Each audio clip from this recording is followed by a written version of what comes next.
Hey, I'm Sean for RustyShovelTV, and we're here at the 2011 Spring Home and Garden Show in Regina, and this is part of our display booth.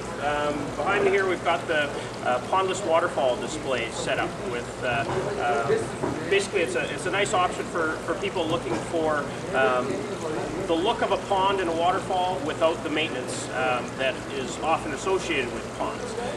Basically what happens is there's a basin dug into the ground, and we have some chambers to hold a pump and filter out all the debris, and then that gets covered back in with rock. So you build your waterfall up and the water just looks like it's disappearing right into the ground. It's great for safety concerns. You don't want to have an open body of water.